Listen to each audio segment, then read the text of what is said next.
The funny thing about retirement from MI6 is that nobody tells you the hardest part isn't dodging bullets in Moscow. It's pretending to care about homeowner association meetings in suburban Connecticut. My name is Graham Knox. I'm 45 years old, and I used to interrogate arms dealers. Now I get lectured by soccer moms about my lawn height. Graham, you're not listening again. Isabella's voice cut through my thoughts like a blade through silk. She stood at our kitchen island, perfectly manicured fingers drumming against the marble countertop we definitely couldn't afford. I said Julian thinks we should redo the entire downstairs. Julian? Of course it was Julian. Julian Everett, tech entrepreneur, self-made millionaire, and apparently the expert on everything from wine pairings to interior design. The man who'd been spending an awful lot of time at our house lately consulting with my wife about aesthetic improvements. Right, I said, not looking up from my coffee. And what does Julian think about the mortgage payments for these improvements? Isabella's laugh was like wind chimes in a hurricane, pretty, but sharp enough to cut glass. Oh, Graham, you're so practical. That's why I handle the creative decisions. Creative decisions. That's what she called spending money we didn't have on furniture that looked like it belonged in a museum. I'd seen Taliban safe houses with more personality than our living room. The twins, Emily and Theo, shuffled into the kitchen wearing their school uniforms and matching expressions of preteen misery. At 11, they'd already mastered the art of communicating entirely through eye rolls and heavy sighs. Mom, can you drive us today? Emily asked, slinging her backpack over her shoulder. Dad always plays that weird old music. It's called classic rock, I said, and it builds character. It builds headaches, Theo muttered. Isabella was already shaking her head. Sorry, babies. Mommy has an important meeting with Julian today. We're finalizing the design plans for his new house. She said it like she was announcing the cure for cancer. I looked up from my coffee. His new house? I thought you were working on the office building. Well, yes. But Julian's expanded the project. He wants me to handle his personal residence, too. It's a huge opportunity, Graham. This could really launch my career. Career. Isabella had been launching her career in interior design for 3 years now. So far, the only thing she'd successfully launched was our credit card debt into the stratosphere. That's great, I said, because arguing before 8 a.m. was like trying to defuse a bomb with a hangover. Technically possible, but likely to end badly for everyone involved. I'll take the kids. After dropping Emily and Theo at school, I drove to my new job at Henderson Security Consulting. The irony wasn't lost on me. After 20 years of actual security work, I was now teaching corporate executives how to avoid getting their laptops stolen at Starbucks. My office was a beige cube that smelled like industrial carpet and broken dreams. The highlight of my day was usually lunch, and even that was just a sad sandwich from the vending machine. This wasn't what I'd imagined when I'd decided to leave the intelligence world behind. The phone rang around noon. Isabella. Graham, I need you to pick up the kids today. Julian and I are running late with the measurements. Measurements? For the master bedroom. It's quite complex. I'll bet it was. Sure. What time will you be home? Oh, probably not until after dinner. We have so much to cover. The line went silent. I stared at the phone for a moment, feeling that familiar tingle at the base of my skull, the same one I used to get right before someone started shooting at me. My instincts had kept me alive through 2 decades of intelligence work. They were trying to tell me something now. That evening, I made dinner for the kids, while Isabella worked late again. Emily and Theo seemed unusually quiet, picking at their mac and cheese like it might explode. Everything okay at school today? I asked. They exchanged one of those twin looks, the kind that suggested they were having an entire conversation without words. Dad, Emily said finally, do you like Mr. Julian? The question hit me like a sniper's bullet, unexpected and right on target. Why do you ask, sweetheart? He was here yesterday when we got home from school, Theo said. He made us wait outside while he and Mom finished their meeting. Wait outside? For how long? Like an hour, Emily said, and it was raining. The tingle at the base of my skull turned into a full-blown alarm bell. Did Mom know you were waiting outside? Another twin look. This one said everything I needed to know. Isabella came home at 10:30, smelling like expensive cologne that definitely wasn't mine. She breezed through the kitchen like she was walking a red carpet, all smiles and energy. Sorry I'm so late, darling. Julian had the most amazing ideas for the lighting scheme. We got completely carried away with the planning. The kids said Julian was here yesterday. She paused, just for a microsecond, but I caught it. 20 years of reading faces had taught me to spot a lie from orbit. Oh, yes, just a quick consultation. Why? They said you made them wait outside, in the rain. Isabella's laugh was a little too bright, a little too quick. Don't be silly, Graham. They were playing in the backyard. You know how kids exaggerate. But I knew my kids. Emily and Theo were many things. Dramatic, moody, occasionally prone to selective hearing, but they weren't liars. And they definitely weren't the type to stand in the rain for fun. After Isabella went to bed, I sat in my study, staring at the wall and thinking. In the intelligence world, we had a saying, once is an accident, twice is a coincidence, 3 times is enemy action. Isabella's late nights, the expensive cologne, the kids waiting outside, I was definitely at coincidence level, maybe pushing into enemy action territory. I opened my laptop and did what any retired spy would do. I started gathering intelligence. Isabella's phone records would be impossible to access legally, but her social media was fair game. Her Instagram showed plenty of photos from work sites, all of them at Julian's various properties. The timestamps were interesting. Lots of evening posts tagged at his house rather than his office. Julian Everett's public profile painted him as the typical tech success story. Started a software company in his garage, sold it for $50 million, now invested in real estate and startups. Divorced, no kids, lived alone in a mansion that looked like it belonged in Architectural Digest. I was about to close the laptop when I noticed something. Isabella's purse was sitting on the kitchen counter, and there was something sticking out of the side pocket, something that looked like a USB drive. My training kicked in. Never assume, always verify. I walked to the kitchen and carefully extracted the drive. It was labeled in Isabella's handwriting, Home Cam, Private. The tingle at the base of my skull was now a full-blown klaxon. I'd spent enough time in surveillance to know what home cameras were usually used for, and it wasn't interior design. I held the USB drive up to the light, turning it over in my fingers. Such a small thing. But I'd seen entire governments toppled by information stored on devices just like this one. The smart thing would be to put it back and pretend I'd never seen it. The safe thing would be to trust my wife and assume there was an innocent explanation. But I hadn't survived 20 years in intelligence by doing the smart, safe thing. I plugged the drive into my laptop. The first thing I learned about modern surveillance equipment is that it's gotten really, really good. The footage on Isabella's USB drive was crystal clear, full color, with timestamps and multiple camera angles. Julian's house had more security cameras than most government buildings I'd infiltrated. The second thing I learned is that my wife was a much better actress than I'd given her credit for.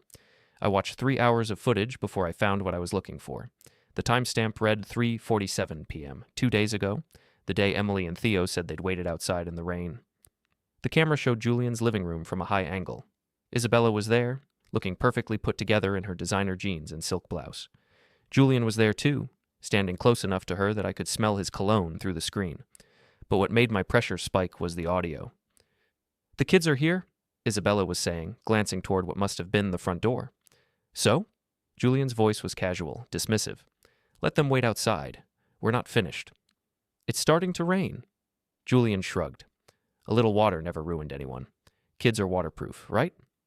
And then, this was the part that made me want to put my fist through the laptop screen. Isabella laughed. Not a nervous laugh or an uncomfortable laugh. A genuine, delighted laugh, like Julian had just told the funniest joke in the world. "You're terrible," she said, but she was still smiling. "I'm practical," Julian replied. "We have work to do, important work." The camera showed them moving closer together. Isabella's hand touched Julian's arm. The work they were doing didn't look like interior design. I fast-forwarded through the next hour. My kids were outside in the rain, while my wife was inside doing God knows what, with a man who thought 11-year-olds were waterproof. I ejected the USB drive and sat back in my chair, staring at the ceiling. In my old life, this would have been simple. Target identified, threat assessed, action taken. But this wasn't Moscow or Baghdad. This was suburban Connecticut, and the target was my wife. The smart play would be confrontation. Sit Isabella down, show her the footage, demand an explanation. But I'd learned a long time ago that the smart play wasn't always the right play. I thought about Emily and Theo, standing in the rain because Julian couldn't be bothered to let them inside. I thought about Isabella's laugh, bright and careless and completely without concern for her own children. I thought about 20 years of protecting people who couldn't protect themselves. Then I started planning. The next morning, Isabella was all business and bright smiles over breakfast. "I'll be at Julian's again today. We're making such good progress on the master suite." "Great," I said, buttering my toast with the same precision I used to use for loading ammunition. What time should I pick up the kids? Oh, probably around 4. We have a lot of ground to cover. 4 o'clock. That gave me 6 hours to do some reconnaissance. After dropping Emily and Theo at school, I drove to Julian's neighborhood instead of going to work. His house was in one of those gated communities where the lawns look like golf courses and the mailboxes cost more than most people's cars. I parked across the street and watched. Isabella's car was already in the driveway, parked next to Julian's BMW like they belonged together. At 11:30, a black SUV pulled up behind Julian's car. The driver was a big guy in a suit, the kind of big that comes from military training and protein shakes. He walked to the front door like he owned the place. I took photos with my phone and ran the license plate through some contacts I still had in law enforcement. The SUV was registered to Everett Security Services. The driver was Callum Morrison, former Royal Marines, currently Julian's head of security. Interesting. Why did a tech entrepreneur need a bodyguard? I spent the next few hours learning everything I could about Julian Everett. His business dealings were mostly legitimate, but there were some gray areas. Offshore accounts, shell companies, the kind of financial complexity that suggested someone with things to hide. By 3 o'clock, I had a pretty good picture of who I was dealing with. Julian wasn't just some rich guy having an affair with my wife. He was a rich guy with connections, resources, and a security team. This was going to be more complicated than I'd thought. I picked up the kids at 4, as promised. They were quiet on the drive home, staring out the windows like they were watching for something. "Dad?" Emily said as we pulled into our driveway. "Is Mom going to be late again?" "Probably, sweetheart. Why?" "Just wondering." But I could tell there was more to it. Emily had that look she got when she was trying to solve a problem, the same look Isabella used to get when she was planning something. We were halfway through homework when the doorbell rang. I looked through the peephole and saw Julian standing on my front porch, looking like he owned the neighborhood. I opened the door with my best suburban dad smile. "Julian, what brings you by?" "Is Isabella here?" We had a meeting scheduled, but she never showed up. Interesting. Isabella had said she was going to Julian's house. Either she was lying to him or lying to me. Possibly both. "She's not here," I said. "Haven't seen her since this morning." Julian frowned, pulling out his phone. "That's strange. She's usually very reliable." "I'm sure she'll turn up," I said. "These things happen." Julian's eyes moved past me, scanning the interior of my house like he was casing it for a robbery. "Nice place. Isabella's told me a lot about it. All good things, I hope." "Oh, absolutely. She has excellent taste." The way he said it made me want to break his nose, but I kept smiling. "Well, if she shows up, I'll tell her you stopped by." Julian nodded, but he didn't leave immediately. He stood there for another moment, studying my face like he was trying to read something in it. "You know," he said finally, "Isabella's really talented. She has a bright future ahead of her. I'm sure she does. It would be a shame if anything held her back." And there it was. Not quite a threat, but close enough to make my old instincts start humming. Julian wasn't just sleeping with my wife. He was marking his territory. "I couldn't agree more," I said. "Isabella should definitely pursue every opportunity that comes her way." Julian smiled, but it didn't reach his eyes. "I'm glad we understand each other." After he left, I stood in the doorway for a long moment, watching his BMW disappear down the street. In the intelligence world, we called this kind of encounter a soft probe, testing defenses, gathering information, establishing dominance. Julian had just made his first mistake. He'd revealed that this wasn't just about an affair, it was about power. Isabella came home at 9, full of apologies and explanations about traffic and last-minute changes to the design plans. She didn't mention missing her meeting with Julian, and I didn't bring up his visit. Instead, I waited until she was asleep, then went back to my study and opened my laptop. If Julian wanted to play intelligence games, I was happy to oblige, but he was about to learn the difference between corporate security and the real thing. I started with his financial records, the public ones at least. Then I moved on to his business associates, his travel patterns, his social media footprint. By 2 in the morning, I had a comprehensive profile of Julian Everett's life, habits, and vulnerabilities. The man had money, connections, and a security team. But he also had weaknesses. Everyone did. I just had to figure out how to exploit them. The next day, I called in sick to work and spent 8 hours conducting surveillance on Julian's house. I learned his routine, mapped his security system, and identified the blind spots in his camera coverage. At 3:30, I watched Isabella's car pull into his driveway. At 4:15, I watched Emily and Theo get off the school bus and walk to our house, where nobody was home to let them in. They sat on the front steps for 20 minutes before I pulled up, pretending I was just getting home from work. "Hey guys, where's Mom?" Working, Theo said, in the tone of voice usually reserved for discussing root canals. At Mr. Julian's house, Emily added. Again. I looked at my kids. Really looked at them. They were tired, frustrated, and starting to understand that something was wrong with their family. They deserved better than this. We all did. That night, after Isabella came home with another round of apologies and explanations, I made my decision. Julian Everett wanted to play games with my family. He thought he could use my wife, ignore my children, and intimidate me. He was about to learn why that was a very bad idea. The thing about being married to someone for 15 years is that you learn their patterns. Isabella always showered when she got home from Julian's house, long, hot showers with expensive soap, like she was washing something off. She always checked her phone obsessively, typing messages with the kind of secretive smile that used to be reserved for me. And she always left her purse in the kitchen while she was upstairs, which made it very easy to borrow her keys. I had Julian's house mapped out from 3 days of surveillance. Security cameras covered the front and back entrances, but there was a service door on the east side that was only visible from one angle. More importantly, I'd observed the cleaning crew's schedule. They came every Tuesday at 6 a.m., which meant the alarm system would be disarmed. It was Thursday. I had 5 days to prepare. I spent Friday researching Julian's security system. Everett Security Services used military-grade equipment, motion sensors, infrared cameras, pressure plates under the windows. Impressive, but not impenetrable. Every system had back doors, and I'd spent enough time breaking into secure facilities to know how to find them. Saturday morning, Isabella announced she was going shopping with her mother, Miriam. This was perfect. It gave me access to the house and guaranteed I wouldn't be interrupted. I set up my laptop in the garage and got to work. Julian's home network was surprisingly easy to penetrate. For a man who made his fortune in technology, he had terrible digital security. His Wi-Fi password was his birthday, and his security system was connected to the same network as his smart TV.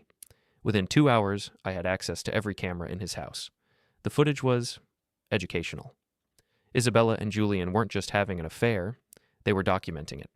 There were dozens of videos stored on Julian's personal server like trophies. Some were recent, but others went back months, maybe even a year. I'd been the last to know about my own marriage falling apart. But what really caught my attention were the other videos. Julian had cameras everywhere, and he wasn't shy about using them. There were recordings of business meetings, private conversations, personal moments that his guests probably didn't know were being filmed. Julian Everett wasn't just rich and entitled, he was a voyeur who got off on having power over people. I downloaded everything, then I started planning phase 2. Sunday evening, I was in the kitchen making dinner when Isabella's phone rang. She glanced at the caller ID and immediately brightened. "Oh, it's Julian. I should take this." She stepped onto the back patio, but I could still hear her through the screen door. "Hi, baby." "No, I can't tonight. Graham's being clingy." I know. Maybe tomorrow afternoon?" "Baby." She called him baby. I turned back to the stove and stirred the pasta sauce with perhaps a little more force than necessary. Emily and Theo were in the living room, supposedly doing homework, but actually playing games on their tablets. "Dad?" Emily appeared in the kitchen doorway. "Are you and Mom getting divorced?" The question hit me like a punch to the solar plexus. "Why would you ask that, sweetheart?" "Because Mom's always gone, and when she is here, you guys don't talk to each other. And yesterday, Jessica's mom asked me if everything was okay at home." Jessica's mom. The neighborhood gossip network was already picking up on the cracks in our marriage. In a community like ours, that was almost worse than the affair itself. "Your mom and I are working through some things," I said, which was technically true. "But whatever happens, you and Theo are the most important thing in the world to us." Emily nodded, but she didn't look convinced. At 11, she was old enough to know when adults were lying to her. Isabella came back inside, all smiles and energy. "Sorry about that. Julian had a question about the color scheme." "At 8 o'clock on Sunday night?" "He's very detail-oriented." I'll bet he was. Monday morning, I called in sick again and drove to Julian's neighborhood. This time, I wasn't there for surveillance. I was there for direct action. I parked 3 blocks away and walked to his house through the wooded area behind the development. The service door was exactly where I'd expected it to be, and the lock was a standard lock bolt that took me about 30 seconds to pick. Julian's house was even more impressive from the inside. All marble and hardwood and furniture that probably cost more than I made in a year. But I wasn't there for the tour. I made my way to his home office, a massive room with floor-to-ceiling windows and enough computer equipment to run a small corporation. His main server was in a closet behind his desk, humming quietly in its climate-controlled environment. I plugged in my USB drive and started copying files. Financial records, business correspondence, personal documents, everything I could get my hands on. If Julian wanted to play power games, I was going to make sure I had all the ammunition I needed. While the files were copying, I took a look around the office. The walls were covered with photos of Julian shaking hands with politicians, celebrities, business leaders. There was a whole section dedicated to his military contracts. Apparently, Everett Security Services did more than just protect rich guys from their paranoid fantasies.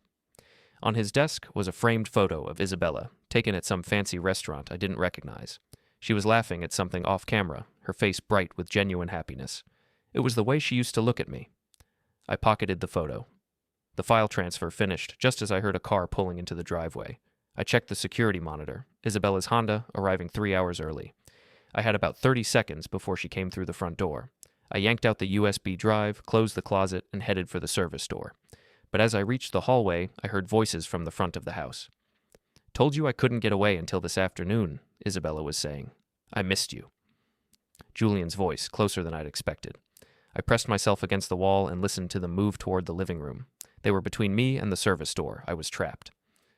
"The kids are at school?" Julian asked. "Until 3:30. We have plenty of time." I heard the sound of a wine bottle being opened, glasses clinking, Isabella's laugh. They were settling in for a long afternoon. I made my way back to Julian's office and looked for another exit. The windows were large enough, but they were also wired into the alarm system. Opening one would trigger every sensor in the house, unless I disabled the system first. I went back to Julian's computer and accessed the security panel. It took me 5 minutes to figure out the interface, but once I did, it was simple enough to create a 30-second window where the window sensors would be offline. I opened the office window and climbed out into the garden, landing in a flower bed that probably cost more than my car. Then I made my way back through the woods to where I'd parked, my heart pounding like I was 25 again, and running from hostile forces in some third-world country. But I had what I'd come for: Julian's files, his secrets, his vulnerabilities. Now it was time to put them to use. That evening, Isabella came home glowing with satisfaction and smelling like Julian's cologne. She kissed me on the cheek like nothing had happened, like she hadn't spent the afternoon in another man's bed. "How was work?" she asked. "Productive," I said. "Very productive." After she went upstairs to take her ritual shower, I sat in my study and reviewed the files I'd stolen. Julian's financial records showed some interesting patterns: payments to offshore accounts, shell companies with no apparent business purpose, contracts with organizations that didn't seem to exist.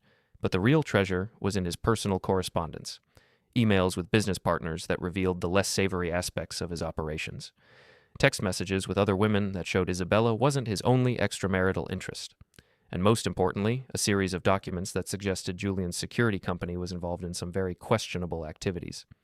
I had enough information to destroy Julian Everett's life 10 times over. The question was how to use it. I could go to the police, but adultery wasn't a crime, and the evidence I'd gathered wouldn't be admissible in court. I could confront Isabella directly, but that would just lead to denials, excuses, and probably divorce proceedings that would leave me broke and alienated from my children. Or I could do what I'd been trained to do: neutralize the threat using superior intelligence and tactical precision. I opened a new document on my laptop and started typing. Phase 1, Intelligence Gathering. Complete Phase 2, Asset Denial. In progress. Phase 3, Target Elimination. Pending.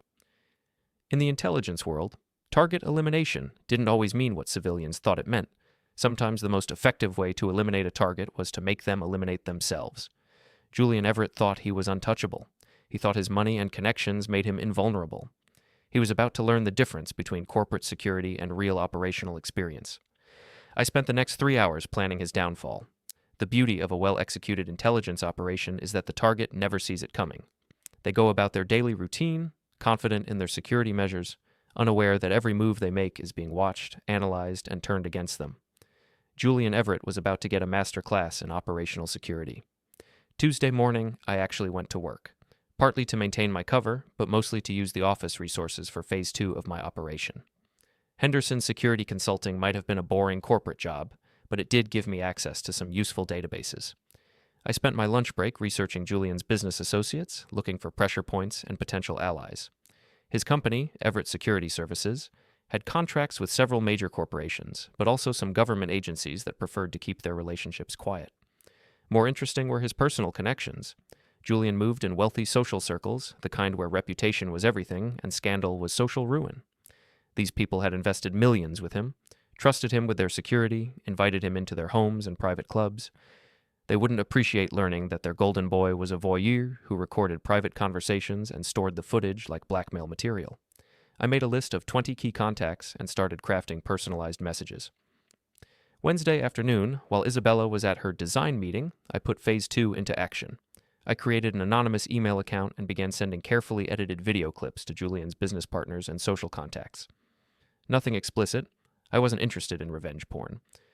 But plenty of footage showing Julian recording private conversations, bragging about his ability to manipulate clients, and making disparaging comments about the same people who trusted him with their security. I included a simple message with each video. Thought you should know who you're really dealing with, a concerned friend. By Thursday morning, Julian's phone was ringing constantly. I knew this because I was monitoring his communications. Breaking into his email and phone records had been almost embarrassingly easy. For a security expert, the man had terrible operational security. The first few calls were confused clients asking for explanations. Then came the angry investors demanding meetings. By noon, Julian's lawyer was calling every hour. But the real masterpiece came Thursday afternoon.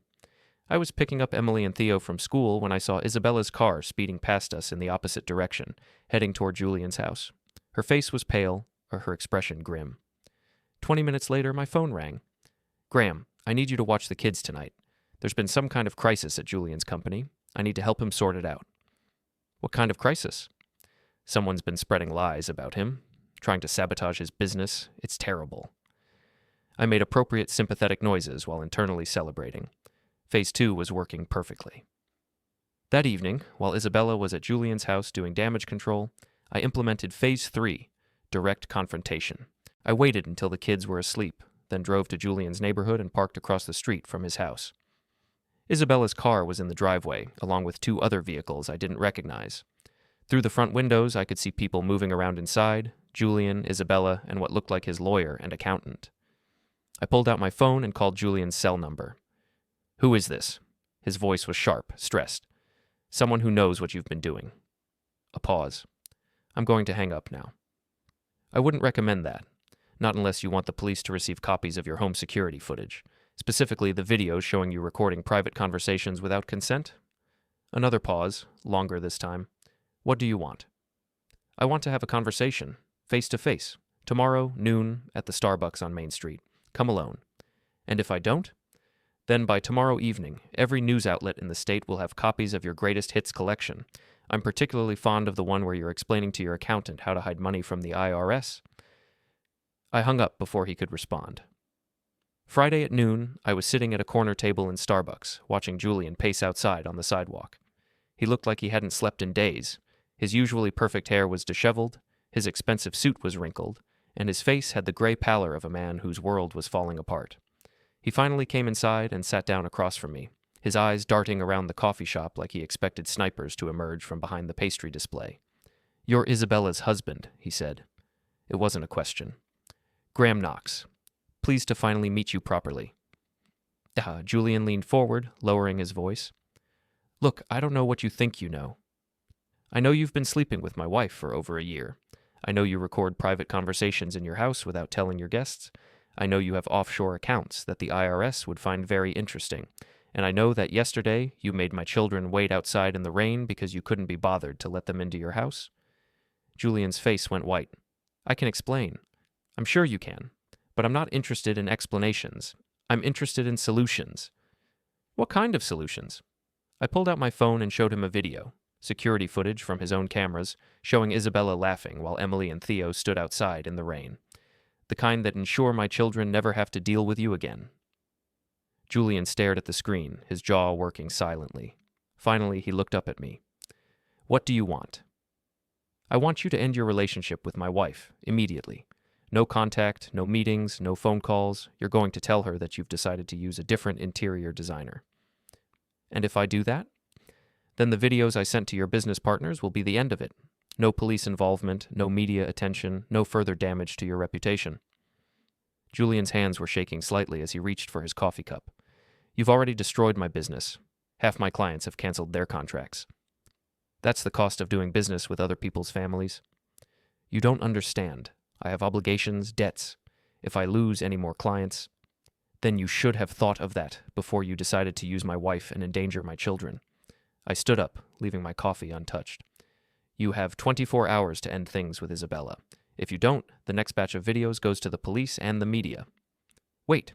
Julian grabbed my arm as I turned to leave. There's something you need to know about Isabella. She's not the innocent victim you think she is. I looked down at his hand on my arm until he let go. What's that supposed to mean? She's been planning this for months. The affair, the business relationship, all of it. She thinks I'm going to leave my wife and marry her. You're not married. Julian's smile was bitter. I know that. You know that. But Isabella doesn't know that. I told her I was married because it made the affair more exciting for her. She gets off on the secrecy, the danger of it all. I stared at him, processing this information. You're lying. Am I? Ask yourself this. How did she know I needed an interior designer? How did she know I was looking for someone? We didn't meet by accident, Graham. She researched me, targeted me, seduced me. Your wife is a lot more calculating than you realize. I wanted to dismiss it as desperate lies from a cornered man. But something about the way he said it, the certainty in his voice, made me pause. Even if that's true, I said finally, it doesn't change anything. You still end it, or I destroy you. Julian nodded slowly. 24 hours. 24 hours. I walked out of Starbucks feeling like I'd won a major victory, but Julian's words echoed in my head as I drove home. Isabella, calculating and manipulative? It didn't match the image I had of my wife as a naive woman who'd been seduced by a wealthy older man. But then again, a lot of things about Isabella hadn't matched my assumptions lately. That evening, Isabella came home early, looking troubled. How did the crisis management go? I asked.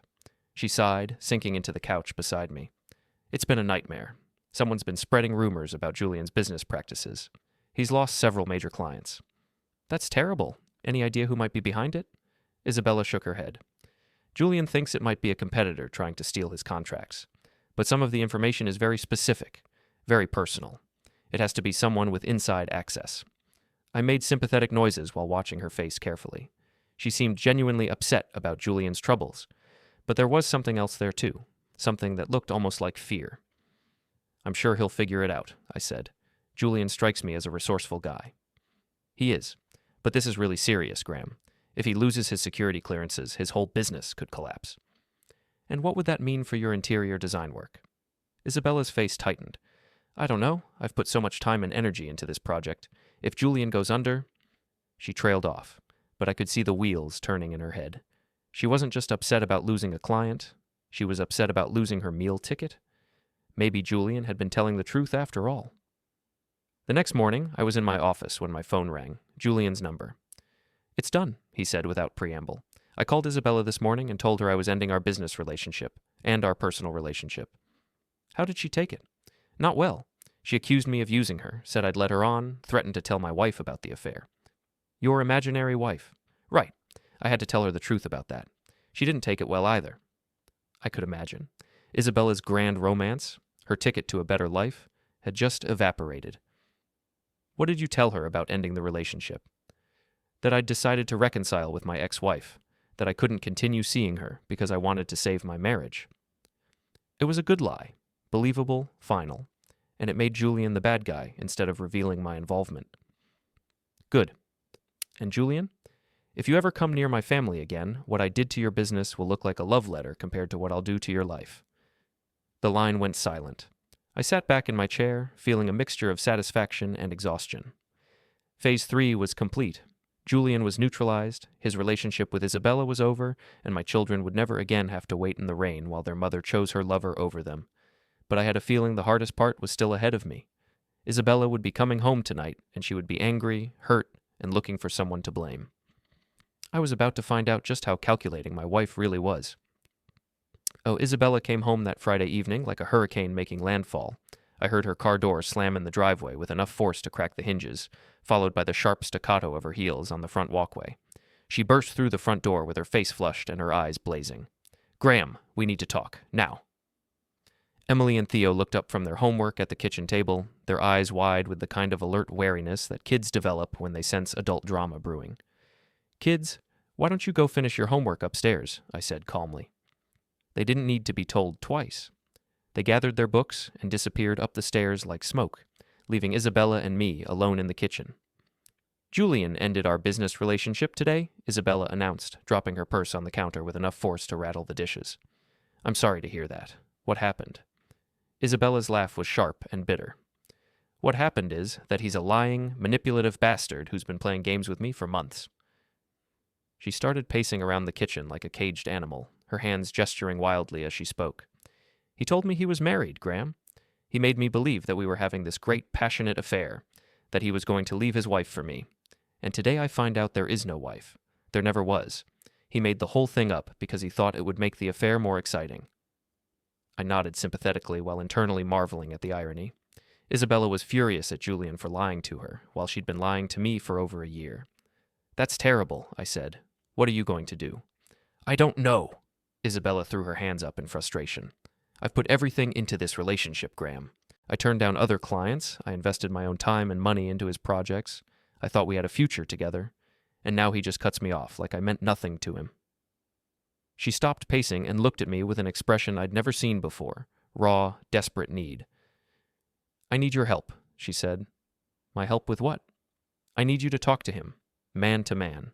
Make him understand that he can't just throw people away like this." I stared at her, genuinely amazed. "You want me to convince your lover to take you back?" Isabella's face flushed deeper. "It's not about that. It's about business. He owes me money, Graham. I've been working on his projects for months, and he hasn't paid me for the last 3 jobs. If he cuts me off now, I'll never see that money." "How much money?" $37,000. The number hit me like a physical blow. $37,000. More than half of our annual household income, and I'd never seen a penny of it. "Where did you think that money was going to go?" I asked carefully. Isabella's eyes shifted away from mine. "I was saving it. For us. For the family. I wanted to surprise you." Another lie, delivered with the same bright confidence she'd been using for months. But now I could see through it, could read the calculation behind her eyes. "Isabella," I said quietly, "I think we need to have a very honest conversation about what's been happening in our marriage." For just a moment, her mask slipped. I saw something flicker across her face, fear, guilt, maybe even relief. But then the mask snapped back into place. "You're right," she said. "We do need to talk. But first, I need you to help me get my money from Julian. After that, we can work on us." I looked at my wife, really looked at her, and realized that I was seeing her clearly for the first time in years. The beautiful, charming woman I'd married was still there, but underneath was someone harder, more calculating. Someone who could laugh while her children stood in the rain. Someone who could lie to her husband's face while asking for his help in pursuing her lover. "No," I said. Isabella blinked. "What?" I said no. "I'm not going to help you get money from your lover. I'm not going to enable this anymore." Her face went white, then red. "Enable what?" "I'm talking about money that's legally mine, Graham. Money that I earned. By sleeping with him." The words hung in the air between us like a live grenade. Isabella's mouth opened and closed soundlessly, her face cycling through shock, anger, and something that might have been panic. "How dare you?" she whispered finally. "How dare I what? Tell the truth? Isabella, I've known about Julian for months. I've seen the videos, read the messages, watched you lie to my face over and over again." Isabella took a step backward, her hand reaching for the counter to steady herself. "You've been spying on me." "I've been protecting my children. Do you remember Emily and Theo? Your kids? The ones you left standing in the rain while you were upstairs with Julian?" That hit home. Isabella's face crumpled, and for a moment she looked like the woman I'd married. Vulnerable, human, capable of shame. "That was a mistake," she said quietly. "I never meant for them to get hurt." "But they did get hurt, and you laughed about it." Isabella's head snapped up. "What are you talking about?" I pulled out my phone and showed her the video. Security footage from Julian's house, showing her laughing while our children stood outside in the rain. Isabella watched the footage with growing horror, her face going pale as she realized what she was seeing. "Oh my God," she whispered. I wasn't thinking about the kids. I was just... Julian said something funny, and You chose him over them, just like you've been choosing him over all of us for months." Isabella sank into a chair, her head in her hands. For a long moment, the kitchen was silent except for the hum of the refrigerator and the distant sound of the kids moving around upstairs. "What happens now?" she asked finally. Now you decide what kind of person you want to be, and what kind of mother you want to be. Isabella looked up at me, tears streaming down her face. I love you, Graham. I love our family. This thing with Julian, it wasn't real. It was just fantasy. Escape. I never meant for it to go this far. I wanted to believe her. Part of me was desperate to believe her, but I'd spent too many years learning to distinguish between truth and manipulation. If that's true, I said, then you'll have no problem cutting all contact with Julian and focusing on rebuilding our marriage. Isabella nodded eagerly. Yes, absolutely. I'll call him right now and tell him it's over. It's already over. Julian ended it this morning, remember? Isabella's face flickered with confusion. Right, of course, so we can just move forward, start fresh. Can we? Because there's still the matter of the $37,000 you earned while you were having your affair. Isabella's expression shifted, becoming guarded. That money is mine, Graham. I earned it. Doing what, exactly? Interior design, or something else? I don't like what you're implying. I'm not implying anything. I'm asking directly. What services did you provide Julian that were worth $37,000? Isabella stood up abruptly, her chair scraping against the floor. I don't have to listen to this. You're being cruel and unfair. I'm being honest. Maybe for the first time in months. Fine. You want honesty? Here's some honesty for you. Isabella's voice was rising, taking on the sharp edge I'd heard when she talked to telemarketers and customer service representatives. Yes, I had an affair. Yes, I lied to you about it. But do you want to know why? I'm sure you're going to tell me. Because you're boring, Graham. You're safe and predictable and boring. When I married you, I thought I was getting a spy, an international man of mystery. Instead, I got a middle-aged security consultant who falls asleep watching Netflix. Each word was designed to cut, and they found their mark. But I'd been cut by professionals, and Isabella's amateur cruelty barely registered. So, you decided to have an affair with a rich sociopath who treats children like inconveniences. Julian's not a sociopath. He's successful and ambitious and exciting. Everything you used to be. Everything I used to be was dangerous, Isabella. I left that life behind for you, for our family.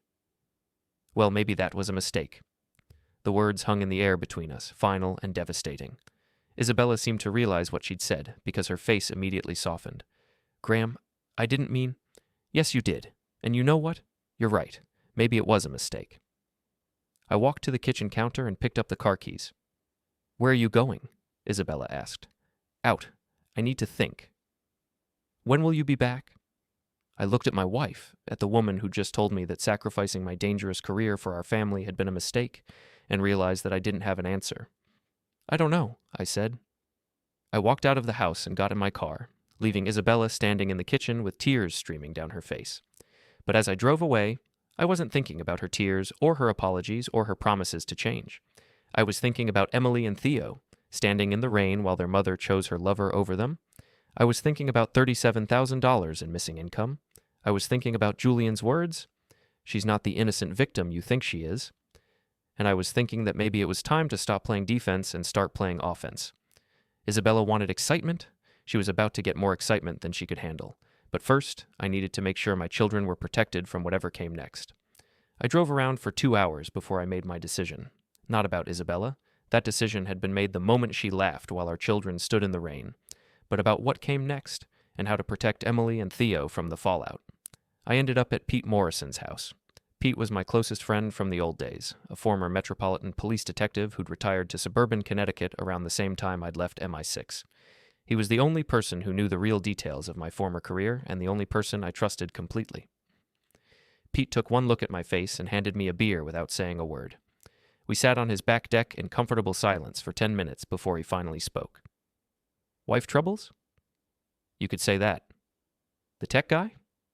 I looked at him sharply. You know about Julian. Pete shrugged. Small neighborhood. People talk. Plus, your wife's not exactly subtle about her new wardrobe and mysterious appointments. What are people saying? Nothing malicious, just concerned. About you, mostly. And the kids. I took a long pull of my beer and told Pete everything. The affair, the videos, Julian's business practices, the $37,000. When I finished, Pete was quiet for a long time. What do you want to do? He asked finally. I want to make sure my kids are safe. Everything else is secondary. And Isabella? I thought about my wife's face when she'd told me that leaving my dangerous career behind had been a mistake. Isabella made her choice. Now she gets to live with the consequences. Pete nodded slowly. What do you need from me? A safe place for Emily and Theo to stay while I clean up this mess. Done. What else? Information. I need to know exactly how deep Isabella and Julian's relationship went. Financial records, business dealings, anything that might affect the kids in a custody battle. Pete was quiet for another moment. Graham, you know I'll help you any way I can. But are you sure you want to go down this road? Sometimes it's better to just cut your losses and walk away. They made my children stand in the rain, Pete.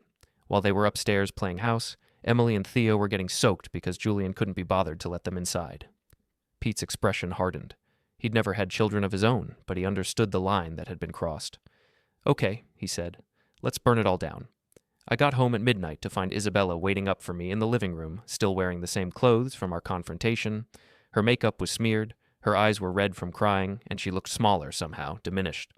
Graham, I'm so sorry. I said terrible things I didn't mean. I was just angry and hurt, and where's the $37,000, Isabella? She stopped mid-sentence, blinking at the abrupt change of subject. What? The money Julian owes you. Where is it? I don't know. I mean, it's not like he wrote me a check. It was more of an understanding, a verbal agreement. So there is no money. Isabella's face flushed. There will be. Once I can talk to him, make him understand. Isabella, Julian's business is collapsing. His clients are abandoning him. His reputation is destroyed, and he's probably going to be under federal investigation within the week. Even if he wanted to pay you, he doesn't have the money. How do you know all that? I looked at my wife, really looked at her, and made a decision that would change both our lives forever. Because I'm the one who destroyed his business. Isabella stared at me in shock. What are you talking about? Julian Everett made a mistake when he decided to mess with my family. He thought he was dealing with a boring suburban dad who would roll over and take it. Instead, he got 20 years of MI6 training and a very specific set of skills. You're the one who's been spreading rumors about his company? Not rumors, facts. Julian's been recording private conversations in his house for years, storing the footage like blackmail material. I simply shared some of that footage with his business partners and clients. Isabella's mouth opened and closed silently as she processed this information. I also accessed his financial records, I continued.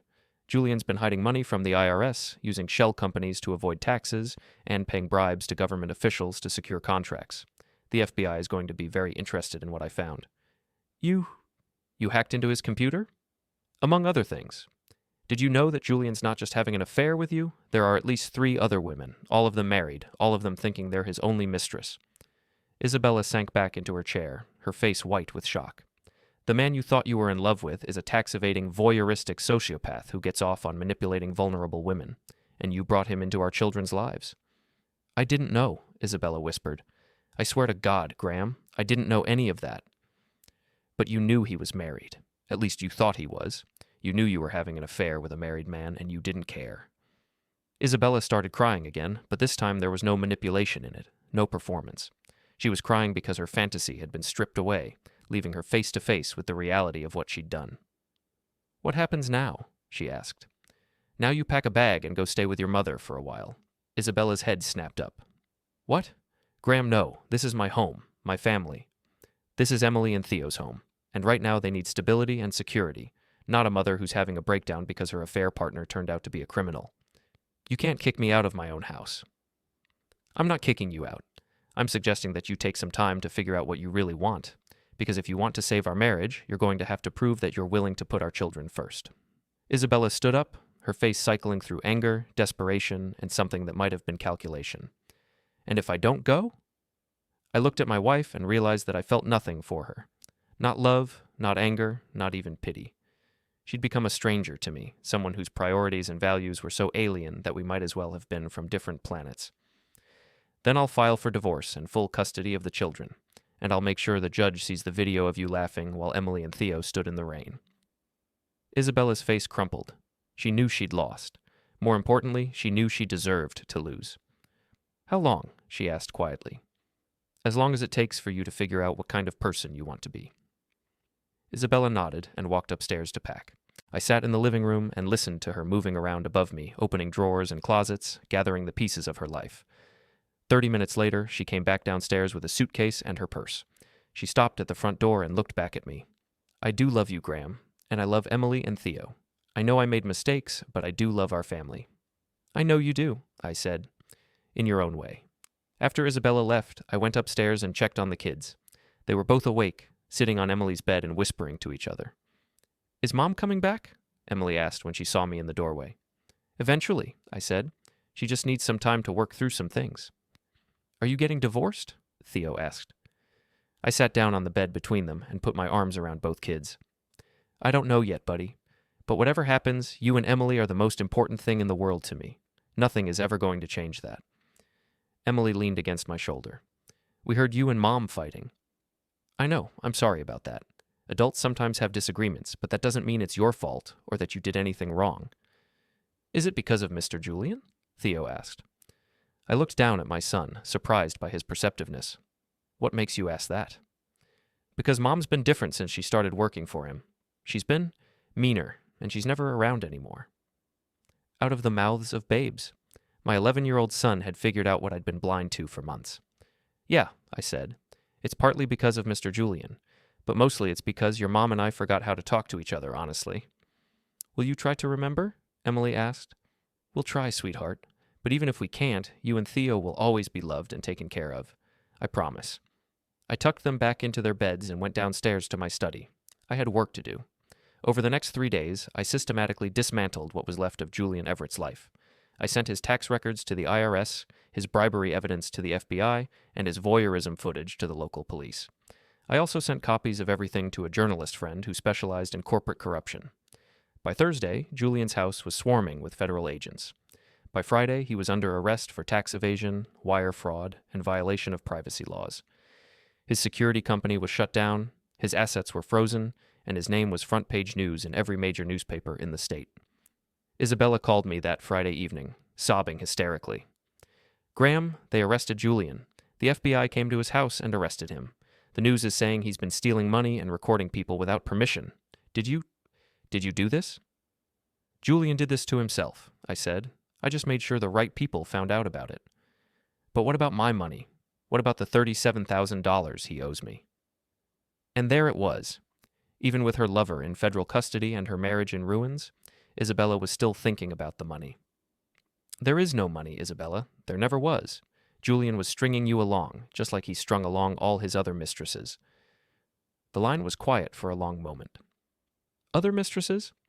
3 that I know of, maybe more. You weren't special, Isabella. You were just convenient. Isabella's sobs turned into wails. I listened to her fall apart for 30 seconds, then hung up the phone. 2 weeks later, I was sitting in a lawyer's office, signing divorce papers. Isabella had agreed to joint custody of the children and a division of assets that left me with the house and most of our savings. She'd also agreed to attend counseling before she could have unsupervised visits with Emily and Theo. Are you sure about this? My lawyer asked. You could probably get full custody, given the circumstances. The kids need their mother, I said, even if she's flawed. But they need the best version of her, not the version that puts her own desires ahead of their safety. As I walked out of the lawyer's office, my phone rang. Pete Morrison. Turn on the news, he said. I found a sports bar and asked them to change the channel. The local news was running a story about Julian Everett's sentencing. 5 years in federal prison for tax evasion and fraud. His house was being auctioned to pay his debts, his company was bankrupt, and his reputation was destroyed forever. The reporter mentioned that Everett's downfall had begun when an anonymous tipster sent evidence of his crimes to federal authorities. The FBI was still investigating the source of the leak, but they'd confirmed that all the evidence was authentic and legally obtained. I smiled and ordered another beer. 3 months later, Isabella and I met at a coffee shop to discuss the kids' summer schedule. She looked different, thinner, more subdued, but somehow more genuine than she'd been in years. How are you doing? I asked. Better, she said. Though the counseling is helping. I'm starting to understand why I made the choices I did. And? Isabella looked down at her hands. I was selfish. I wanted excitement and romance and the fantasy of being someone more important than a suburban mom. I convinced myself that I deserved those things, even if it meant hurting the people I loved. What changed? Seeing Julian on the news, in handcuffs, realizing that the man I thought I was in love with was a criminal who recorded private conversations and manipulated women for fun. It made me look at myself and ask what kind of person I'd become. I nodded. It wasn't an apology, exactly, but it was acknowledgement. That was more than I'd expected. The kids miss you, I said. Isabella's eyes filled with tears. I miss them too, more than I can say. They're going to need both of us to be the best versions of ourselves. Can you do that? Isabella nodded. I'm trying. Every day, I'm trying. 6 months after that, I was tucking Emily and Theo into bed when Emily asked me a question that caught me off guard. Dad, do you think Mom learned her lesson? I thought about it for a moment. I think Mom learned that actions have consequences, and that the people we love are more important than the things we want. Good, Emily said, because we love her. But we didn't like who she was when she was with Mr. Julian. Me neither, sweetheart. Me neither. I turned off the lights and went downstairs to my study. On my desk was a letter from the FBI, thanking me for my assistance in the Everett case, and noting that my information had led to the discovery of a much larger corruption network involving several government contractors. I filed the letter away and opened my laptop. Henderson Security Consulting had offered me a promotion, a chance to head up their new corporate investigation division. It wasn't as exciting as my old MI6 work, but it was honest work that used my skills to protect people who couldn't protect themselves. I accepted the position. As I was closing the laptop, I noticed an email from an address I didn't recognize. The subject line read, "Thank you." I opened it. Mr. Knox, you don't know me, but I was one of Julian Everett's clients. I want you to know that what you did saved my family from a very dangerous man. He had recordings of private conversations in my home, and he was using them to manipulate business deals and personal relationships. When he was arrested, those recordings were destroyed, and my family's privacy was protected. I don't know why you chose to expose him, but I'm grateful that you did. Some people deserve to have their secrets revealed, and some people deserve to be protected from predators. You made sure the right person paid the price. Thank you. I deleted the email and turned off the computer. Outside, it was starting to rain. I looked out the window at our neighborhood. Quiet, suburban, safe. The kind of place where children should never have to stand outside in a storm while the adults in their lives prioritize their own desires over basic human decency. Julian Everett was in federal prison, his life and reputation destroyed. Isabella was in counseling, working to become the kind of mother our children deserved. And I was here, in the house where Emily and Theo felt safe and loved and protected. It had taken 6 months, but the job was finally complete. I turned off the lights and went upstairs to bed. In the morning, I would make breakfast for my children, drive them to school, and go to work protecting other families from people like Julian Everett. It wasn't the life I'd planned, but it was a good life, an honest life. And for the first time in months, that was enough.